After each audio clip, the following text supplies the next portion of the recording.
Well, guess what? After you finish texting your friend, we have passed inspection, and now we can begin our tour of New York City.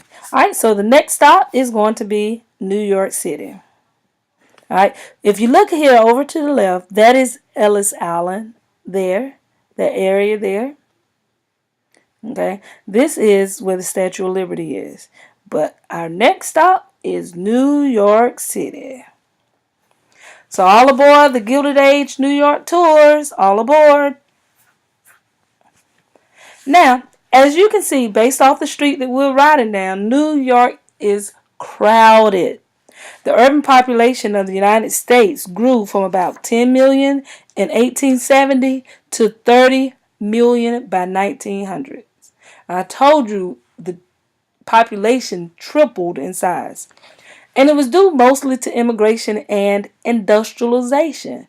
And just so you remember, industrialization is when these companies built these factories for people to work in, industry. It was hard for the cities to keep up with the housing and transportation needs because they were so crowded. All right, while you're in New York, watch out for people like this. Watch out for these guys because they didn't always mean you very well. And a lot of times they would try to get over on you or steal your life savings that you had with you. During this time, we come across a group called the Nativists. And the Nativists were American citizens. They were born in the United States and they hated immigrants. So one of the things you see this person saying, we hate all of you immigrants. This is our land, born right wise. Nativists had a preference for native-born people, and they wanted to limit immigration. They believed that immigrants were taking American jobs.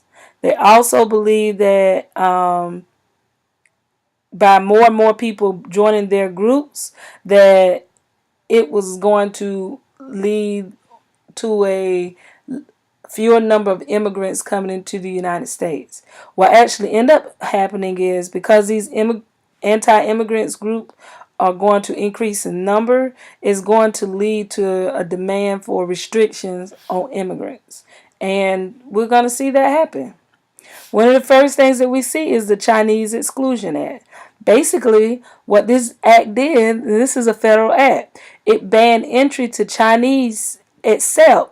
And the only way you could come into the United States was if you were a student, a teacher, a merchant, a tourist, or a government official in 1882. The Congress, United States Congress, ends up extending this law for another 10 years.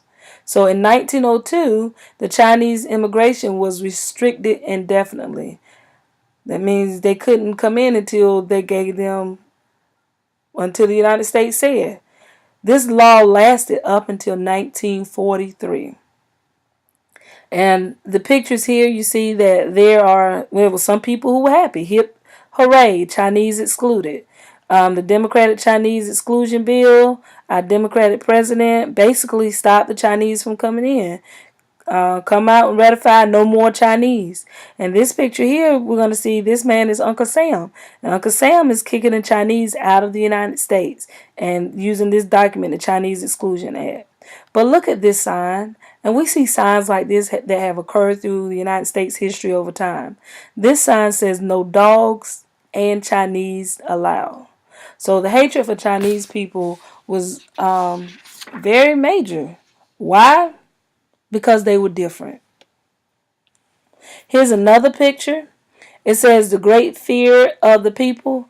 Uncle Sam will be swallowed by foreigners. And if you look at this picture, just look at it for a second. All right. If you have noticed, Uncle Sam, based on his pants, we know this is Uncle Sam based on his pants. Uncle Sam is the person that's in these two people's mouths. Who do these two people represent? All right. Well, we know the man on the right represent Chinese people because at that point, that's how they drew all their Chinese people. Stereotypical, yes. But this is the way that they drew their Chinese people. Anybody know, or do you know, who this man on the left is supposed to be? This man on the left is of Irish descent. So basically, what the author and the artist is saying that at that time, Uncle Sam was going to be swallowed by the foreigners from Ireland and from Chinese unless we did something about it. They really believe that. So we're going to, this is going back to your DBQ. They restricted all immigration. And one of the things they said was protect yourself and your children against ruinous labor and business competition through unrestricted immigration. So based on this document, you were to identify one reason many native-born Americans in the late 1800s were in favor of restricting communism. Why did they want it? All right. Before we get to the comment section of YouTube, I am going to provide 2 links for you. You may decide which one you want to see. Now, in order for you to comment in the YouTube section, you've got to watch one of these videos. One of them may be graphic, and the other one is they're just fussing and there's no fight scene. Okay? So we're going to pause right here so that I can upload the videos.